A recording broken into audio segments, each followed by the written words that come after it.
75 میں script writer بنا. میں سن 81 کے اواخر میں کیا کہتے ہیں اس کو 82 میں پیکس بنا پروگرام ایگزیکٹو, اور میری پہلی پوسٹنگ جموں ہوئی. جموں سے پھر میری پوسٹنگ گلبرگہ ہوئی. اب وہ گلبرگہ میری پوسٹنگ شکایت پہ ہوئی کہ کیا ہوئی, لیکن جیسے بھی ہوئی میرے لیے وہ کیا کہتے ہیں نا کہ وہ کوئی الہامی کرم رہا. گلبرگہ گیا میں تو وہاں اردو کی اتنی زرخیز زمین, مجھے اردو سیکھنے کا, اردو محاورہ سمجھنے کا موقع ملا, دکنی محاورہ سمجھنے کا موقع ملا. اور یعنی اگر ہم اقرار کریں کسی چیز کا تو ہم یوں کریں گے, لیکن دکنی میں اگر آپ اقرار کریں گے تو یوں. تو یہ ادائیں مجھے دکن کی بڑی خوبصورت لگیں. کیا تو بھی کرتے یارو, کئی کو بولتے, کئی کو نہیں جاتے, آتے کیا, چلتے کیا. تو بڑے پیارے اور میٹھے لوگ. وہاں میں نے لگ بھگ 3 سال گزارے, اور بہت شاندار رہا وہاں. آج بھی وہاں ہمارے کچھ دوست ہمارے تعلق میں ہیں, تو ان سے ملاقاتیں ٹیلی فون پہ ہوتی ہیں. آج کل تو موبائل ہے اور ویڈیو کال بھی ہوتی ہے. ان میں عظمت ہیں, محمد شاکر ہے, حکیم شاکر ہیں جو ایڈیٹر ہیں, تو ان کو انعام بھی حال ہی میں مل گیا. ایک تھے ہمارے جو گزر گئے منتری کمر الاسلام صاحب, وہ گزر گئے. اور کئی لوگ, کئی دوست. وہاں سے میری پوسٹنگ پھر واپس جموں ہوئی. تو جموں میں نے پہلی بار لوگوں کی شکایات پہ مبنی پروگرام شروع کیا. یہ جموں ہے. پروگرام اتنا مقبول رہا کہ میں نے پہلی بار ٹیلی فون کنیکشن سے ریکارڈنگ کی. وہ کیسے, ایک وہاں پہ انجینئر تھے بڑے پیارے, زچی صاحب, مر گئے بیچارے دوران سروس ہی. تو انہوں نے مجھے وہ ایک ڈیوائس بنا کے دیا تاکہ میں ٹیلی فون انسٹرومنٹ سے ریکارڈ کر سکتا. تو وہ ہو گیا, تو بڑا پسند کیا گیا, یہ نیا تجربہ ہے. وہاں میں نے وقت کی بات پروگرام خود لکھتا تھا میں, یا دوسروں سے بھی لکھواتے تھے پروگرام. وہاں پہ پمپوش کشمیری کا, اس پہ میں نے نئی جہتیں تلاش کی, نئی انٹروڈکشنز رہیں, نئے آرٹسٹ, نئے فنکاروں کو پیش کیا. اور جموں کے بعد میرا ٹرانسفر 89 میں سری نگر ہوا. اور سری نگر میں نے پھر یہاں آ کے دوبارہ اپنا جو جلوے پہلے تھے الحمدللہ وہ دکھانا شروع کیا. میں نے یہاں پہ ایک سیریل شروع کیا, الف لال, جو اختر محی الدین صاحب نے لکھا تھا. اور کیا کہنے, یعنی مجھے کہتے ہیں نا کہ جب تک آپ کو, جو آپ براڈ کاسٹنگ میں, نشریات میں, یا تحریر میں, کسی بھی فن میں جو آپ کریں, اگر آپ کو خود وہ پسند نہیں ہے, دوسروں کو کہاں سے پسند آئے گا. اس لیے آپ جو چیز خود پسند کریں وہی دوسروں کے لیے پیش کیجیے. اس میں قبولیت بھی ملتی ہے اور وہ عام بھی ہوتی ہے. تو میں نے الف لال سلسلہ شروع کیا, تو بڑی پذیرائی اس کی ہوئی الف لال کی. کچھ نئے فنکاروں کو پیش کیا, کچھ نئی چیزیں پیش کی. اور پھر یونین پبلک سروس کمیشن سے میں نے وہاں پہ UPSC کا سلیکشن میرا ہوا, اور میں اسٹیشن ڈائریکٹر بن گیا. اور پہلی پوسٹنگ میری ہوئی لداخ. تو میں نے کہا لداخ جا کے میں کیا کروں گا. لیکن آپ یقین مانیے, اگر آپ نے لداخ نہیں دیکھا ہے تو کچھ نہیں دیکھا ہے. لداخ نہیں دیکھا ہے تو کچھ نہیں دیکھا ہے. سیدھے سادھے لوگ, مہمان نواز, سجے سجائے گھر, پکوان اتنے لذیذ, اور گرگر چائے جسے ہم نمکین چائے کہتے ہیں. تو میں لداخ جب گیا تو میں 2 دن تک سویا رہا, کیونکہ آکسیجن کی کمی کی وجہ سے تکلیف رہی. دوسرے دن میں اسٹیشن گیا, جوائن کیا, ٹیک اوور کیا, تو سلسلے شروع ہو گئے. وہاں میں نے کشمیری, ڈوگری, اردو, لداخی یہ کانسرٹ, جوائنٹ کانسرٹ کرایا تھا, جو باہر سے بھی فنکار بلوائے تھے. اور وہاں میری دوستی ایک آرمی کے کرنل سے ہوئی, لیفٹنٹ کرنل تھے وہ, ڈاکٹر اشوک چوپڑا, وہ میڈیکل کور میں تھے. ان سے دوستی ہوئی, وہ بہت اچھا گاتے تھے. تو ان سے بھی میں نے کہا کہ آپ بھی اس کانسرٹس میں شامل ہو جایا کریں. ہوتے رہے وہ. ان کی ایک ننھی سی بٹیا تھی پرینکا, تو ان کے ساتھ سمپرک میں رہا، میرے کو تعلق ان کے ساتھ رہا، اور بعد میں وہاں سے بریلی شفٹ ہو گئے، انہوں نے نوکری چھوڑ دی، پریمیچر ریٹائرمنٹ لے لی، اپنا ہاسپٹل کھولا کستوری ہاسپٹل بریلی میں. ان کی بیٹیاں بڑی ہو گئی، وہ مس بریلی بن گئی، پھر مس انڈیا بن گئی، پھر مس ورلڈ بن گئی، اور پھر بہت بڑی اداکارہ پرینکا چوپڑا بن گئی ماشاء اللہ. تو وہ اشوک چوپڑا جی، ان کا انتقال ہو گیا کچھ سال پہلے. خیر، لداخ میں نے جو کانسرٹ کرایا تو ہال سارے مہمان بیٹھے ہوئے تھے، جموں سے سری نگر سے فنکار میں نے بلائے تھے. میں ان دنوں بری عادت ہے، کہنا نہیں چاہیے، سگریٹ پیتا تھا. تو میں ہال میں بیٹھا ہوں، تو اس بیچ مجھے سگریٹ کی لت، وہ کچھ خواہش ہوئی کہ میں سگریٹ پی لوں. میں باہر نکل آیا ہال سے، سگریٹ 2-3 کش لگا کے بجھا دی، اور اندر جب چلا گیا تو اندر ایک نغمہ چل رہا تھا اسٹیج پر، لداخی، جو ششو لامو، نائٹنگیل آف لداخ، جو اب نہیں رہی. وہ گا رہی تھی جو مجھے، وہ پومو بی بی سمپاتو گرانگلا ہائے ہائے لا شوگے توتی. میں نے کہا یہ میں نے کہیں سنا ہے، اور سنا کہاں ہے، کہیں نہیں سنا ہے. اصل میں یہ راگ پہاڑی ہے. چل ہمارو روشے پوشے متی جانانو. میں نے کہا ارے یار یہ تو ماشاء اللہ. تو میں نے ششو لامو سے پوچھا، ارے سب مبہوت ہو گئے تھے، سحر انگیز ماحول تھا، سب سخت تاری تھا، سن رہے تھے، پن ڈراپ سائلنس. وہ گاتی کیا تھی، پنچم سے گاتی تھی وہ. تو ہمارے پاس غلام نبی شیخ مرحوم تھے، وحید جیلانی صاحب تھے، منیر میر سے وہ آئے ہوئے تھے، قاضی وہ رفیع تھے، اور بھی فنکار تھے، سب تھے. تو میں نے گانا لکھ دیا،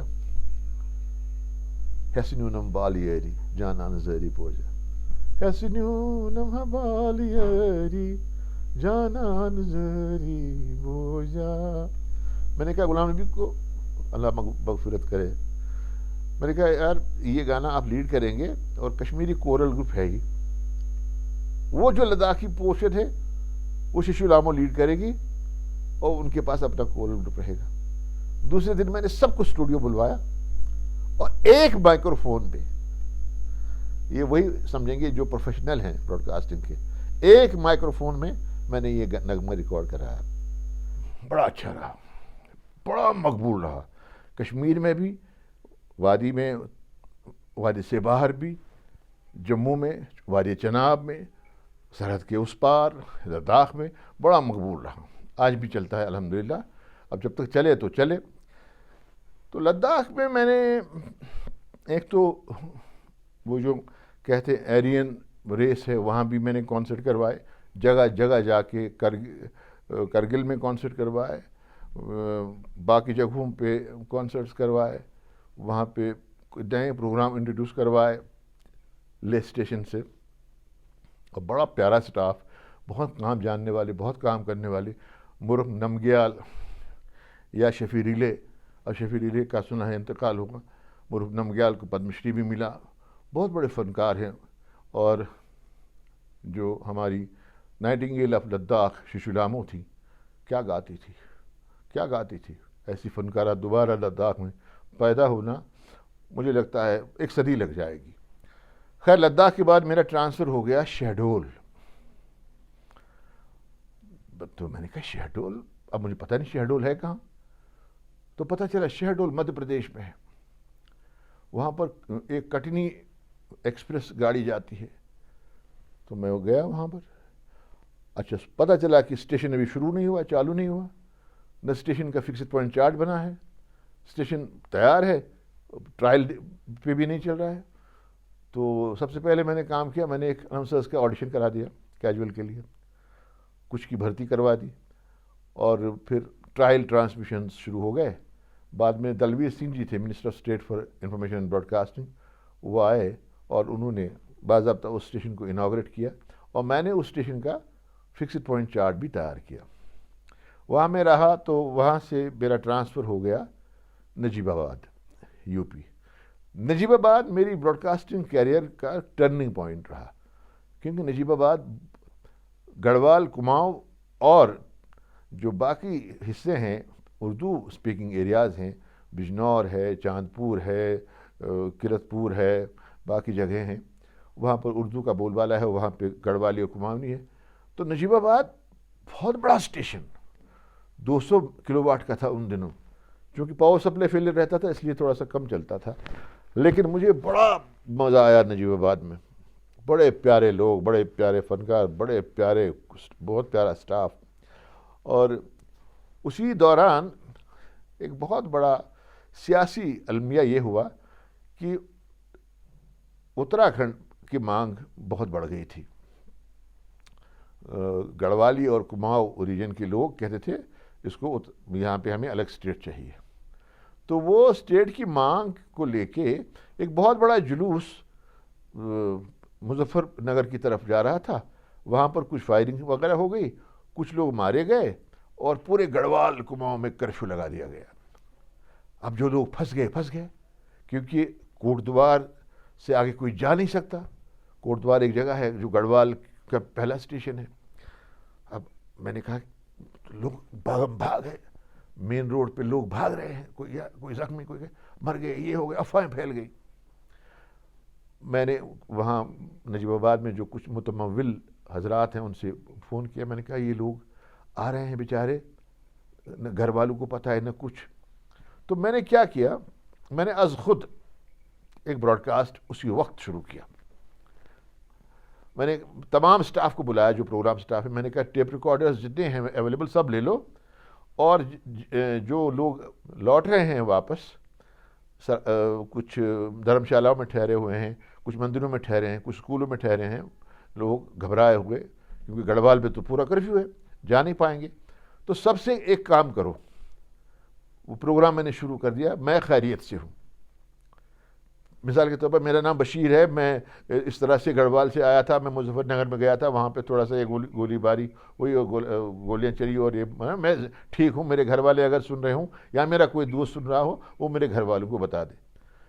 یہ چلایا میں نے 2-3 دن لگاتار. آپ یقین نہیں کریں گے، اس وقت ہمارے ڈی جی تھے ششی کانت کپور صاحب، وہ اتنے خوش ہوئے کہ یار تمہاری آئیڈیا کیسے آیا. میں نے کہا میرا یہ آئیڈیا آیا سن 71 کی جنگ سے، جب پاکستان کے قیدی ہمارے تھے تو آل انڈیا ریڈیو نے ایک پروگرام شروع کیا تھا. وہ پروگرام تھا ہم خیریت سے ہیں، تو بلاتے تھے ان کو. اس پر بعد میں بات ہوگی کہ خواجہ احمد عباس کی ایک کہانی ہے ہم خیریت سے ہیں، وہ پڑھیے گا کبھی. خیر، نجیب آباد سے میرا تبادلہ ہو گیا دلی. لیکن نجیب آباد میں ایک چیز یہ رہی کہ کچھ اعزاز مجھے نوازا گیا. مشاعروں میں جاتا رہا، بڑے لوگوں سے ملنا ملانا رہا، بڑے شاعروں سے جن میں خمار باراوقی، ملک زادہ منظور، کمار پاشی، یہ راحت اندوری، ان سے بڑے بڑے ناموں سے متعارف رہا میں. اور اس کے بعد میرا دلی ٹرانسفر ہو گیا. جو دلی ٹرانسفر کے بعد میرا ٹرانسفر رامپور ہو گیا. رامپور سے پھر میں دلی آ گیا، اور دلی سے پھر میں سری نگر. لیکن یہ جو یو پی کا میرا سفر رہا، یو پی کے سفر نے میری زبان اردو خاص طور سے، جسے کہتے ہیں نا کلوکیل، جسے کہتے ہیں صرف و نحو کی زبان. مثال کے طور پہ ایک دن کسی نے مجھ سے کہا، ارے عارف صاحب کیا بات ہے، آج کل تو آپ کی گولے پہ چل رہی ہے. اب گولے پہ چل رہی ہے، میری سمجھ میں نہیں آئی، گولے پہ چل رہی کیا کہہ رہے. میں نے کہا رئیس صاحب کیا کہنا چاہتے ہیں. وہ ان کا تھا رئیس امروہی، بڑے اچھے شاعر تھے، گزر گئے بیچارے. تو کہنے لگے کہ ایک دن نواب رامپور کے پاس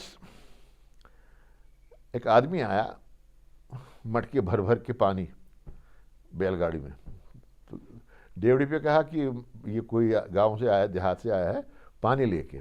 اور نواب نے کہا کیوں؟ کہنے ہم نے سنا کہ رامپور شہر میں پانی کی قلت ہے. ہم نے کہا ہمارا نواب پیاس سے کیسے مر سکتا ہے، ہم ان کے لیے پانی لائیں. کہنے لگا نوابوں کے یہاں پانی کی کمی نہیں ہوتی ہے، اللہ تمہیں سلامت رکھیے، شکریہ بہت بہت، اس کو انعام و اکرام سے نواز. کہنا انعام نہیں چاہیے مجھے، بس عالیجا مائی باپ، ہمیں بس اس گولے والی سڑک پہ چلنے کی اجازت ہو. گولے والی سڑک سے مراد ہے، گولا کہتے ہیں یہ تارکول کو. تارکول کی سڑک اتنی ہی تھی جس پہ صرف نواب کی گاڑی چلتی تھی، باقی کچی سڑک تھی. تو فرمان یہ جاری ہو گیا کہ آج سے جتنے بھی بیل گاڑی چلانے والے ہیں، مال ڈھونے والے، ان کی گاڑیاں، بیل گاڑیاں گولے پہ چلے گی، گولے والی سڑک پہ. تو گولے پہ چلنا ہے کہ آج کل تمہاری ہے ہر جگہ پہ. یہ وہاں ہماری ملاقات بڑے اچھے دوست ہیں ہمارے، جمیل رام پوری، جنہوں نے فلم جنون کا وہ ٹائٹل سانگ بھی گایا ہے، ان سے رہی. اور بڑے بڑے فنکاروں سے ملاقاتیں رہیں. مجھے نجیب آباد کی ایک ملاقات کا ذکر کرنا بہت ضروری ہے. ایک جتیندر کمار تھے، جن کی مسز، جتیندر کمار بہت بڑے فنکار تھے، بہت بڑے آرٹسٹ تھے. ان کے گھر میں گاندھی جی کی کچھ لیٹرز تھیں، ربندر ناتھ ٹیگور کی چٹھیاں تھیں، ربندر ناتھ ٹیگور کی کچھ چیزیں تھیں. وہ پھاٹک کے اس پار، ریلوے پھاٹک کے اس پار رہتے تھے. میں ان کے یہاں جاتا رہتا تھا. ایک واقعہ میں ان کا شیئر کرتا ہوں. جب میں ایک بار ان کے بہت ظریف، بہت پڑھے لکھے آدمی تھے جتیندر کمار جی، بہت بڑے آرٹسٹ. تو اور میں ان کے پاس گیا تو انہوں نے کہا ادرک چائے پلاؤ صاحب کو. میں نے کہا یہ ادرک کیوں بلاتے ہیں اس کو؟ تو میں نے پوچھا جتیندر جی اس کا نام ادرک ہے؟ کہ نہیں میاں، اس کا نام ہے عبدالرب. اب میں آدمی ہوں سیکولر، میرا کوئی ہندو دوست جب آتا ہے، اگر وہ سمجھتا ہے کہ یہ مسلمان چائے بنا رہا ہے تو شاید وہ آناکانی کرے چائے پینے میں. تو میں نے اس کا نام رکھا ہے ادرک، وہ چائے پی لے جو بھی آئے. تو یہ بیچ میں بات آئی. تو اس کے بعد دلی سے میرا تبادلہ ہوا سری نگر. دلی میں کئی ہستیوں سے، احمد حسین، محمد حسین، بڑے بڑے میوزیشین سے، بڑے بڑے فنکاروں سے ملاقاتیں رہیں. اور کن کن کا کتنا بتائیں، اس کے لیے تو بہت وقت چاہیے زندگی نامے میں کہ میں کن کن سے. ایک میں یہاں پہ واقعہ شیئر کرنا چاہتا ہوں. میں اپنے کمرے میں دلی میں بیٹھا تھا آفس میں، اتنے میں ہمارے ایک دوست ہیں، وہ آل انڈیا ریڈیو میں ہی ہیں، وہ کہنے لگے انتظار حسین صاحب آئے ہیں، وہ آپ سے ملنا چاہتے ہیں. میں نے کہا انتظار حسین؟ وہاں پہ ایک سلسلہ تھا، جب بھی کوئی سرحد پار سے، خاص طور سے پاکستان سے کوئی فنکار آتا تو ان کی ریکارڈنگ کرتے تھے ہم، اور ان کو تحفے میں کچھ دیتے تھے. تو انتظار حسین صاحب جب میرے کمرے میں آئے تو میں کھڑا ہو گیا احتراماً. ان کی کہانیاں سن سن کے ہم جوان ہو گئے، بڑے ہو گئے، اور جوانی نہیں سمجھ میں آئی کہ کہانی کیا ہے. تو کہہ لگے میاں ہم آپ کو جانتے ہیں، ہم نے آپ کی کہانی پڑھی ہے. میں نے کہا میں نے کہانی پڑھی ہے؟ کیا کہہ رہے ہیں؟ یا تو یہ جھوٹ کہہ رہے ہیں. کہہ لیں نہیں، میں نے ایک کہانی پڑھی ہے دائرے اردو کی. مجھے یاد آیا جن دنوں میں گلبرگے میں تھا، وہاں پہ چونکہ کشمیری محفلیں تو ہوتی نہیں تھی، وہاں پہ اردو کی ہوتی تھی، کہانی کی یا شعر و شاعری کی. وہاں میں نے ایک افسانہ نشست میں پڑھی تھی کہانی دائرے. وہاں پر ایک پاکستان سے آئے ہوئے تھے، ایک دوست تھے، میرے دوست نہیں تھے، ان کے رشتہ دار تھے وہاں پہ، جو شاعر بھی تھے اور کہانیاں بھی لکھتے تھے. وہ اس کہانی کا اسکرپٹ کی کاپی اپنے ساتھ لے گئے، اور وہاں پہ وہ شاید نقوش یا کسی رسالے میں، جو پاکستان کا رسالہ ہے، اس میں چھپ گیا تھا. تو جب انتظار حسین صاحب یہ سب کچھ کہہ گئے کہ میری کہانی اس میں چھپی، تو میں بڑا جذباتی ہو گیا کہ اتنے بڑے فنکار، اتنے بڑے ادیب، اتنے بڑے افسانہ نگار میری کہانی کا ذکر کریں. وہ کہہ رہے ہیں میں آپ کو جانتا ہوں. تو میرا قد تو بڑا اونچا ہو گیا. میں نے کہا بس مجھے اور کچھ نہیں چاہیے. تو پھر ہم نے چائے پی لی، ان کے ساتھ تصویریں کھنچوا لیں، اور وہ ماشاءاللہ وہ چلے گئے، اور وہ بھی اللہ کو پیارے ہوئے کچھ سال پہلے. اگر آپ کو یہ ویڈیو پسند آیا ہو تو برائے کرم لائک، شیئر اور سبسکرائب کرنا نہ بھولیں. بہت بہت شکریہ.